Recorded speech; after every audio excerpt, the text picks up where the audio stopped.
I stood frozen on the porch of our family's aging colonial house in Mobile, while clutching my purse in the humid afternoon heat. Before I could even knock on the door, my sister Valerie shoved a silver laptop into my chest with frantic urgency. She looked perfectly polished for her social event, but completely ignored our father Dad, who sat motionless in the dim living room like a ghost. Valerie claimed she was late for a high society tea party and demanded I take her computer to Best Buy immediately for a repair. I drove to the electronics store with a knot of anxiety tightening in my stomach, since the atmosphere in that house felt suffocatingly wrong. At the repair counter, I handed the device to a young technician named Derek, who started running a standard diagnostic scan while I waited impatiently. The store was noisy with customers, yet the world suddenly went silent when Derek stopped typing and stared at the screen, with a look of absolute horror draining the color from his face. He looked up at me with trembling lips to whisper something that made my blood run cold. Derek said that I needed to see what was on the screen before I decided whether or not to call 911 immediately. I stood frozen in shock as he slowly turned the monitor toward me. If you have ever felt a gut instinct warning you that something was terribly wrong inside, you will prove why you must always listen to that inner voice. The technician's warning felt like a bucket of ice water that instantly silenced the bustling noise of the store around me. I leaned over the high counter to look at the monitor, expecting to see financial fraud, or perhaps a hidden will. What I saw instead was a folder named Dad's Care Plan, which sounded innocent enough at first glance until Derek opened the spreadsheet inside. It was not a schedule for administering his medication, but rather a detailed log of systematic neglect designed to weaken him. The entries were terrifyingly precise, with notes about reducing his heart medication by half and adding excessive salt to his evening meals. I felt bile rise in my throat as I read a note from last week that explicitly mentioned keeping his insulin unavailable during high-sugar days to induce lethargy. The spreadsheet columns were cold and calculated with headings like dosage reduction and physical decline, as if my father were a lab rat rather than a human being. I forced myself to keep reading because I needed to understand the full extent of what Valerie was doing behind closed doors.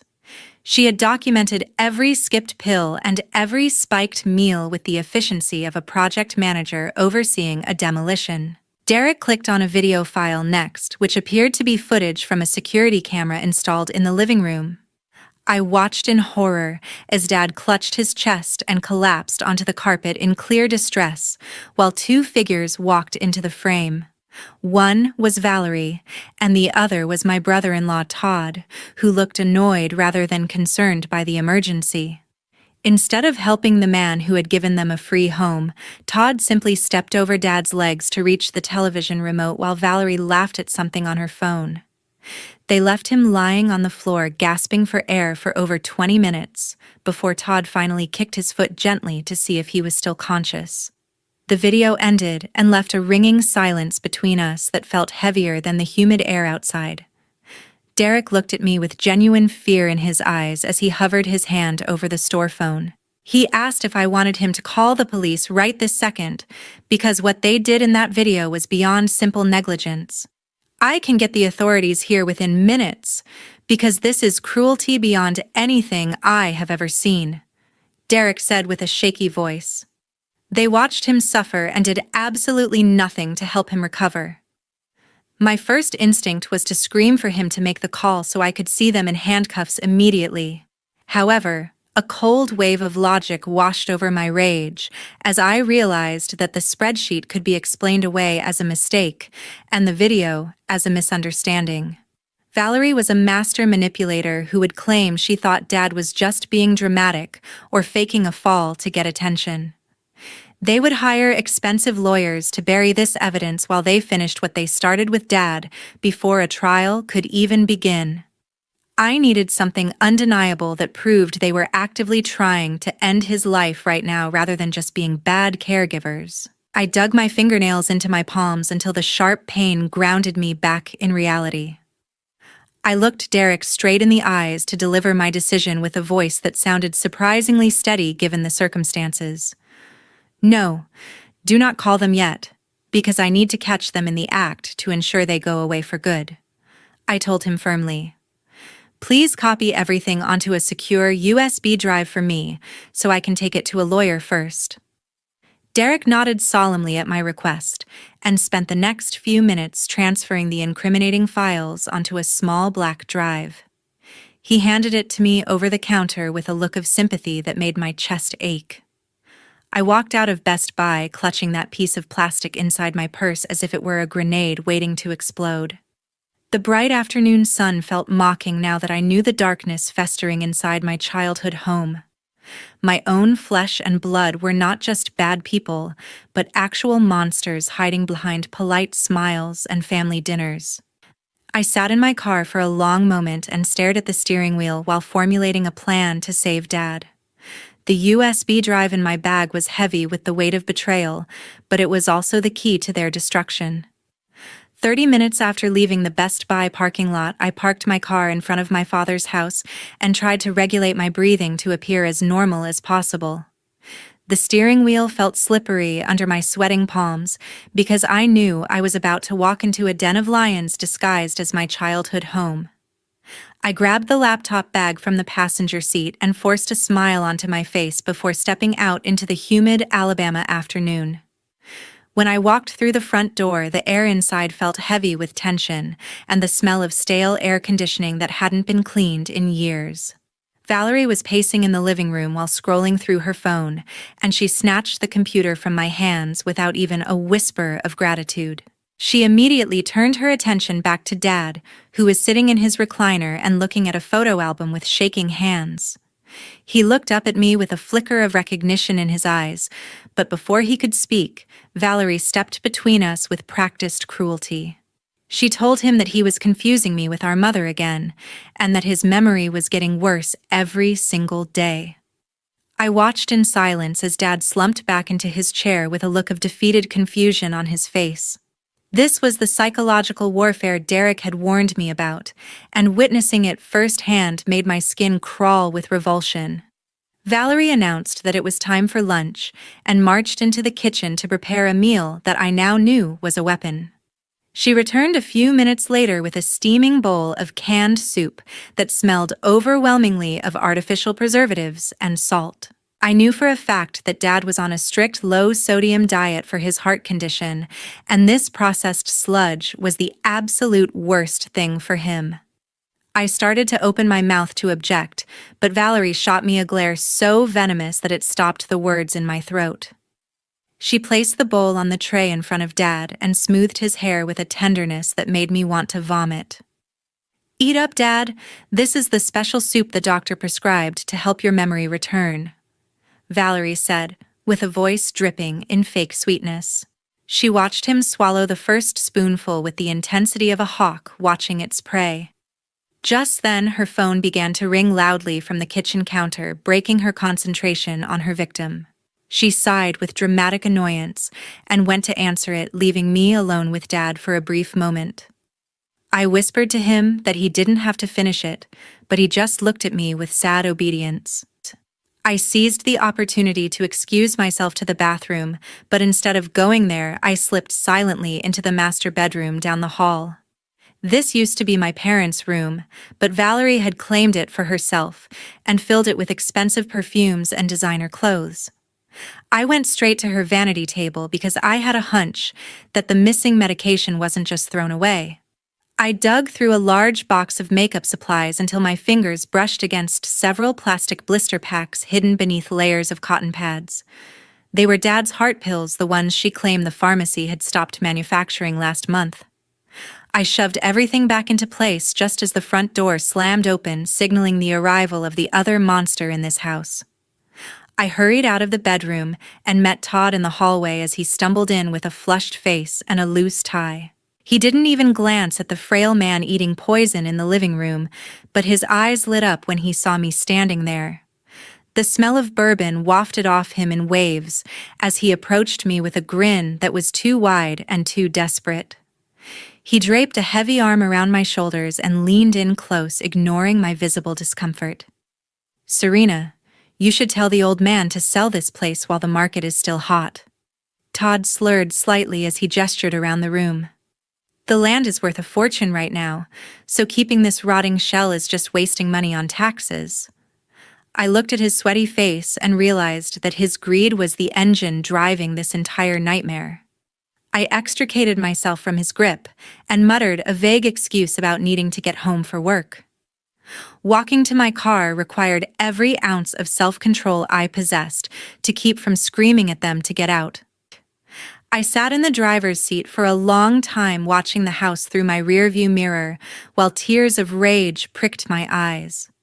I promised myself that I would return to save Dad from this hell, but I needed a plan that would destroy them completely. The next morning, the characteristic torrential rain of Mobile poured down, washing away the dust, but unable to wash away the worry in my heart. I drove through the relentless gray sheets of water toward the downtown district where the historic buildings seemed to weep along with the sky. The windshield wipers slapped a frantic rhythm against the glass that matched the anxious beating of my heart, because I knew the evidence on that USB drive was burning a hole in my purse. I pulled into the parking lot of the law firm with a sense of dread, because I feared that even the horrifying video footage might not be enough to save my father. I entered the mahogany-paneled office of our family attorney, Mr. Patterson, who had served as my father's legal counsel for over 30 years. The room smelled of old leather and pipe tobacco, which usually brought me comfort, but today it felt like a courtroom where lives hung in the balance. Mr. Patterson sat behind his massive desk reviewing the files from the USB drive with a furrowed brow that deepened with every passing second. He watched the video of Dad collapsing on the floor 3 times in a row without saying a single word. When he finally looked up, his expression was not one of shock, but of a cold and calculating anger that terrified me more than any outburst could have. He explained that while the video proved severe neglect and moral bankruptcy, a defense attorney could argue that they simply panicked or didn't realize the severity of the medical emergency. We needed proof of active malice rather than just passive cruelty if we wanted to ensure they never hurt anyone again.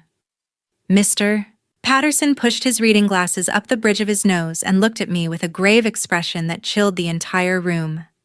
The old video shows undeniable cruelty, but to put them away for a long time you need evidence of them directly committing murder or forcing signatures.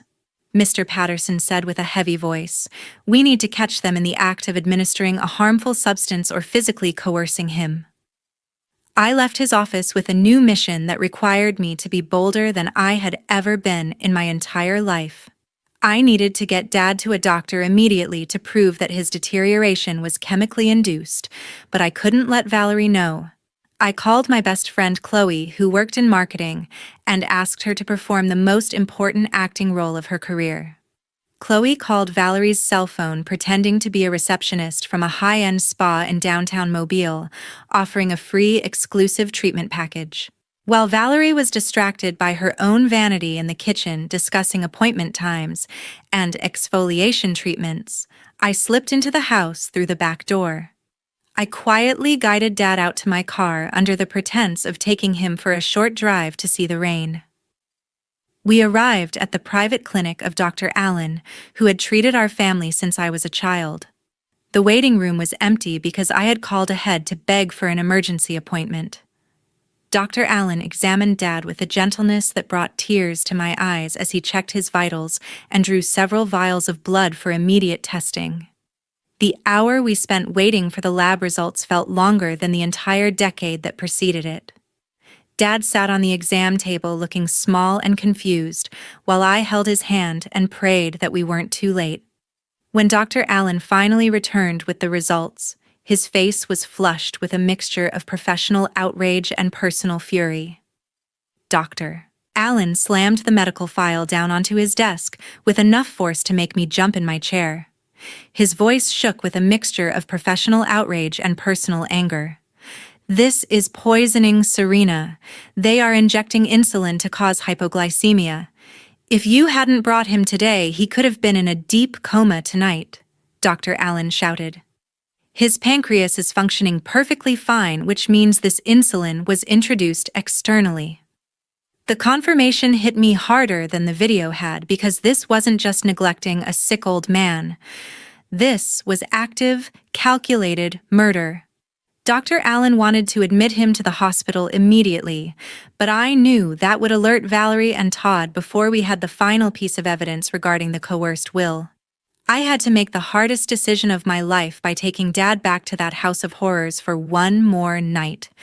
I explained to Dad that he needed to pretend to be weak and tired just for a little while longer so we could stop them forever. He looked at me with a clarity I hadn't seen in months and nodded slowly as if he understood the gravity of the war we were fighting. I drove him back through the rain with my pocket heavy with high-definition micro cameras that Mr. Patterson had given me. Tonight, I would turn their own trap against them. That weekend, I returned to the house laden with bags of cooking ingredients, trying to plaster the most natural smile on my lips, despite the drumbeat of adrenaline pounding against my ribcage. I had spent the entire drive rehearsing my lines and perfecting my demeanor because one slip in my performance could cost my father his life. I called out cheerfully to my sister Valerie that I wanted to cook a lavish roast beef dinner as a peace offering for our earlier tension. I told her that she and Todd deserved a break from their exhausting caregiving duties and that I would handle everything in the kitchen for the evening. Valerie looked at me with a mixture of suspicion and relief, but the prospect of a free meal and a break from responsibility was too tempting for her to refuse. She accepted my offer with a dismissive wave of her hand and announced she was going upstairs to take a long bubble bath while the food cooked. I unpacked the groceries with trembling hands, listening intently to the sounds of the house to time my movements perfectly. In the living room, the television was blaring a college football game at maximum volume, while my brother-in-law Todd yelled at the screen with a beer in his hand. I waited until I heard the distinct sound of running water filling the tub upstairs before I made my first move toward the living room where Dad sat sleeping in his recliner. I approached an old, dusty bookshelf in the corner that housed a collection of family memorabilia, including a ragged teddy bear that Dad had kept since I was a baby. I carefully positioned the first micro camera inside the bear's glass eye so that it had a perfect, unobstructed view of Dad's chair and the hallway leading to the kitchen. My heart was racing as I moved to the dining room for the second installation, which required a much riskier maneuver. I dragged one of the heavy oak chairs to the center of the room and climbed up to reach the elaborate crystal chandelier that hung above the main table. I was in the middle of securing the tiny device between the glass prisms when the heavy footsteps of Todd approaching the kitchen froze my blood in my veins. I didn't have time to jump down, so I grabbed a cloth napkin from my pocket and began furiously wiping the dust from the light fixtures just as he walked in. Todd stopped in the doorway with an empty beer bottle in his hand and stared at me with a confused expression on his flushed face. "What on earth are you doing up there?" Todd asked with a slur, his eyes narrowing as he looked from me to the ceiling. My mind raced for a split second before I turned to him with a breathless, innocent laugh. I told him that the dust on the chandelier was triggering my allergies, and I couldn't cook with it hanging over the food. As I climbed down from the chair, I decided that this was the perfect moment to drop the bait we had prepared. I wiped my hands on my apron and lowered my voice to a conspiratorial whisper as I stepped closer to him.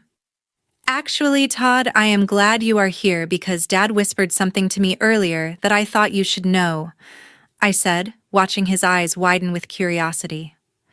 "He told me he scheduled a meeting with his lawyer for Monday morning to change his will because he wants to donate the entire estate to the church charity."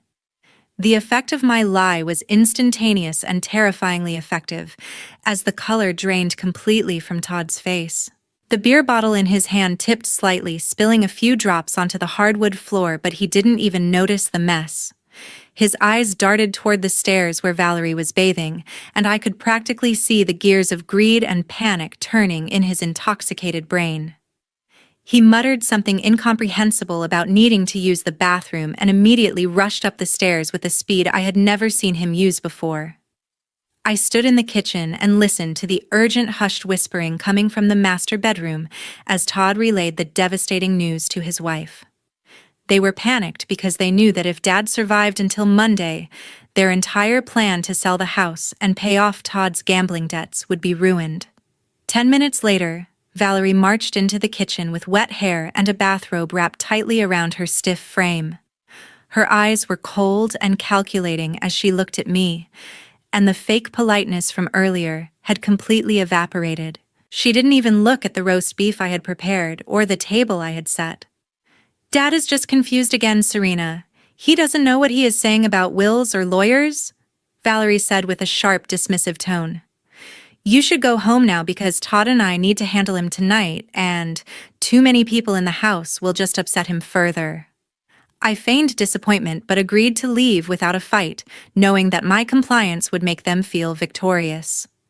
I packed up my purse, ensuring my phone was connected to the new network, and walked out the front door with a heavy heart. I did not drive home, however. Instead, I drove 3 blocks down and parked my car in a secluded spot behind a large oak tree where I could not be seen. I pulled out my tablet and connected it to the cameras I had just planted, watching the live feed flicker to life in the darkness of my car.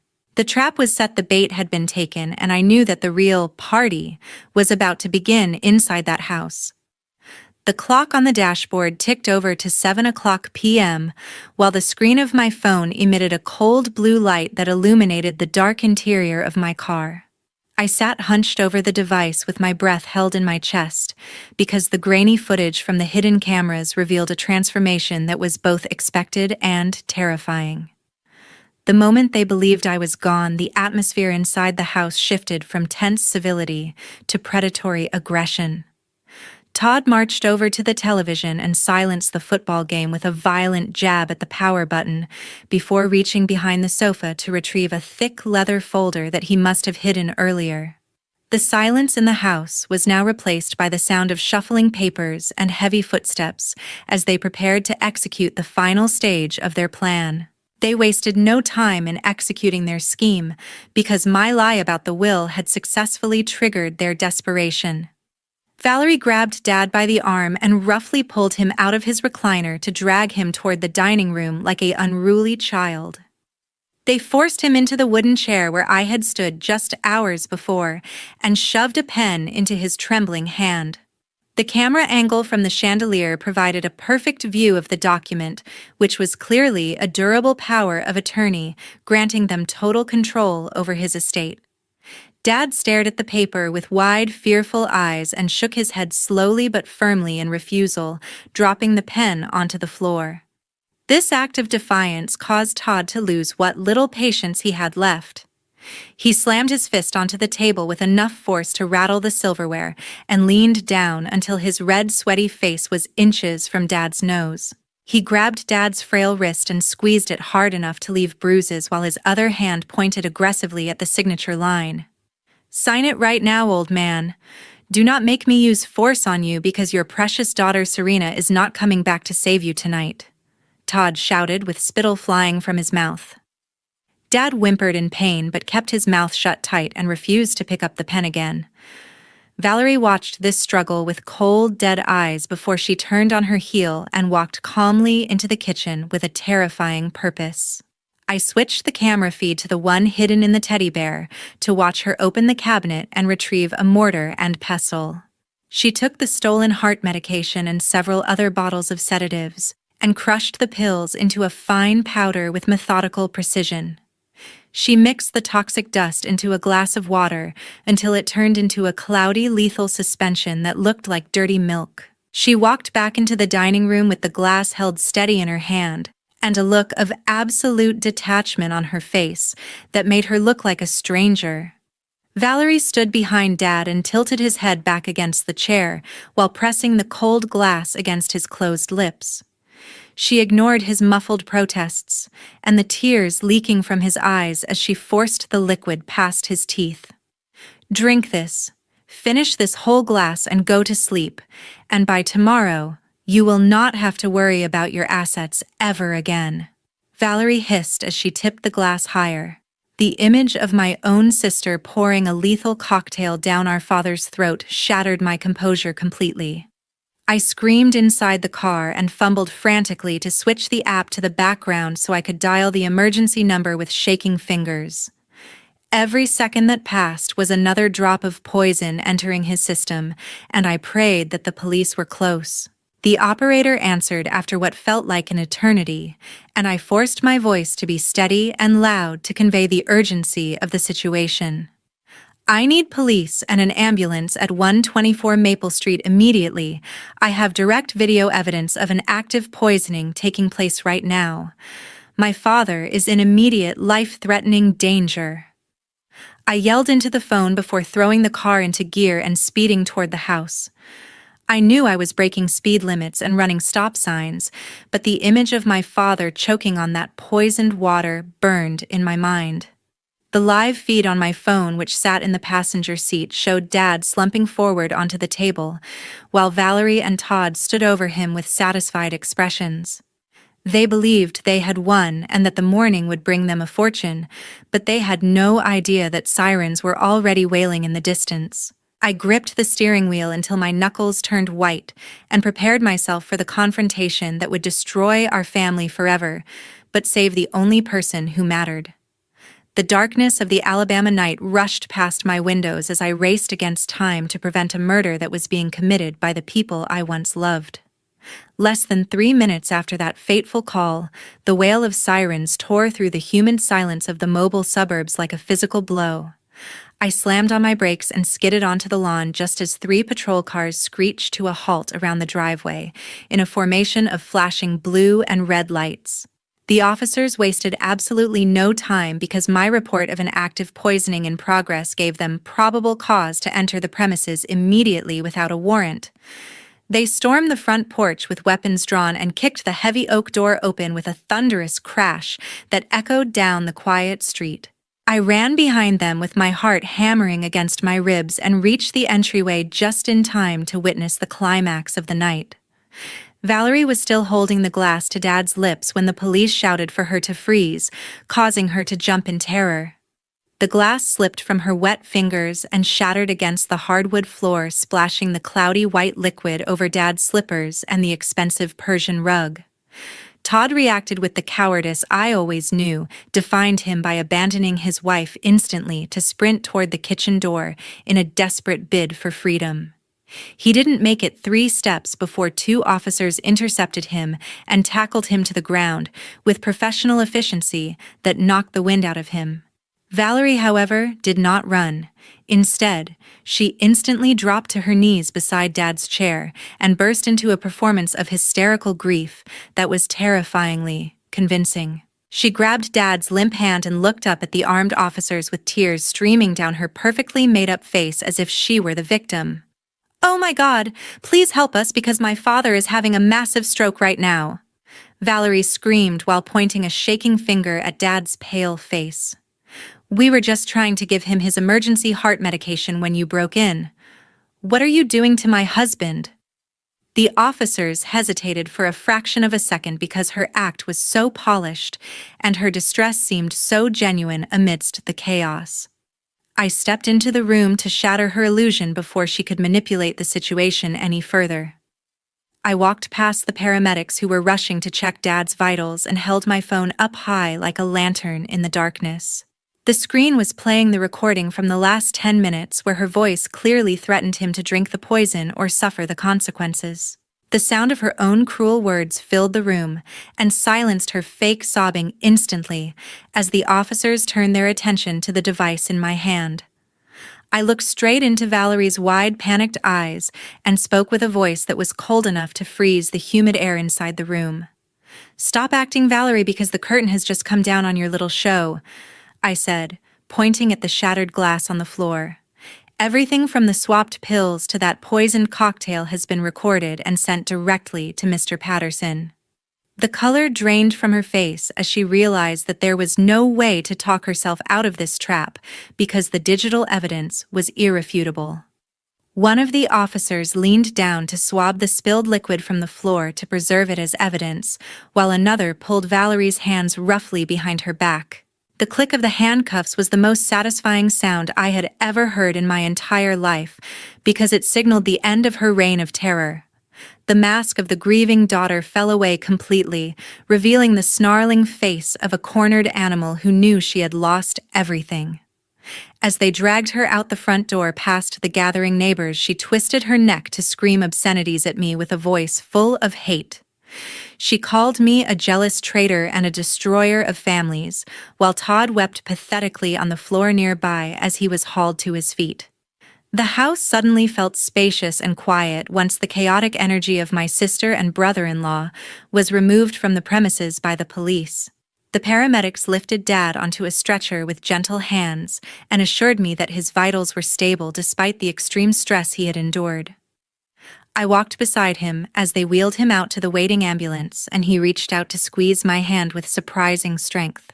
His eyes were clear and filled with a profound gratitude that told me he knew exactly how close he had come to the end tonight. I watched the ambulance lights reflect off the windows of the empty house and felt a profound sense of peace settle over the property for the first time in years. The nightmare was finally over, and the monsters who had lived among us were never coming back to hurt him again. 6 months after that haunting night in Mobile, I sat on the hard wooden bench of the county courthouse and waited for the final chapter of this nightmare to be written. The air conditioning in the courtroom hummed with a low vibration that did little to cool the tension radiating from the defense table where my sister and brother-in-law sat. They looked like shadows of the arrogant people they once were, stripped of their expensive clothes and their false confidence.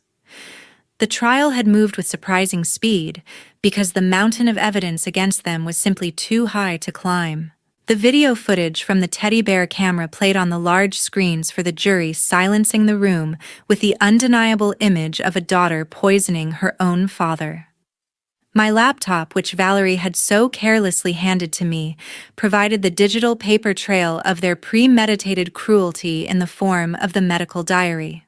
Dr. Allen took the stand as our star witness and delivered a testimony that was as sharp and precise as a scalpel.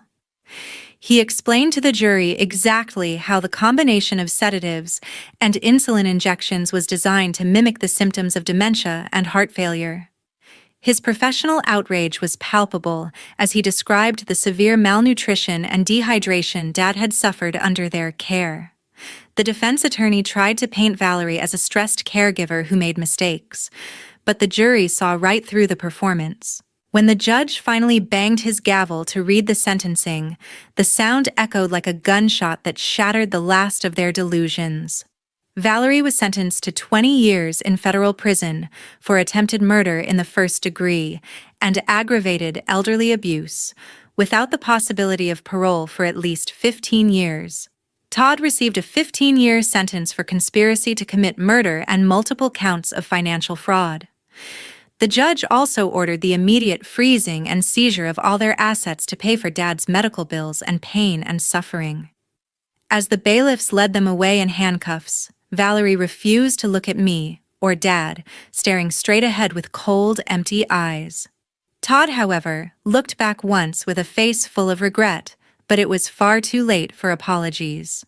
I made the decision to sell the old colonial house immediately because the walls held too many memories of betrayal and sickness. We used the proceeds to buy a small, charming cottage in a quiet suburb of Mobile that was surrounded by old oak trees and fresh air. It was a place where the sun seemed to shine a little brighter and the shadows didn't feel quite so long. Dad moved into the master bedroom, which had large windows overlooking a garden where he could plant his favorite hydrangeas.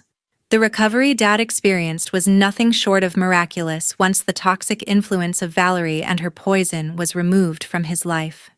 He gained weight steadily, and the color returned to his cheeks, transforming him from a frail ghost back into the vibrant man I remembered. His mind cleared as the drugs left his system, proving that he never had dementia at all. He was just being slowly erased by the people who should have protected him. We spent our afternoons walking through the garden and talking about everything and nothing, enjoying the simple peace of being safe. Before we end today's story, please do not click away just yet, because there are vital lessons we need to unpack from Serena's terrifying experience. This story serves as a chilling reminder that the most dangerous predators are often hiding in plain sight within our own homes. As physical, it often begins with financial control and gaslighting. Valerie and Todd did not start by poisoning Dad. They started by isolating him, controlling his finances, and making him doubt his own memory. This technique is devastatingly effective because it discredits the victim before they can even ask for help. If you have elderly parents or relatives, pay close attention to sudden changes in their medication, unexplained confusion, or a sudden reluctance to let you see them alone. These are red flags that should never be ignored. Furthermore, Serena's quick thinking with the USB drive and the hidden cameras teaches us the importance of gathering concrete evidence before confronting a manipulator. If she had acted on impulse and called the police without proof, Valerie likely would have talked her way out of it, and the abuse would have continued behind closed doors. Justice requires proof, not just suspicion. I want to turn this question over to you, the audience. If you were in Serena's shoes at the electronics store, would you have had the patience to wait and gather evidence? Or would you have called 911 immediately? Do you think the sentences of 20 and 15 years were enough for what they did? Please share your thoughts and personal experiences in the comments below, because your story might help someone else recognize the signs of abuse.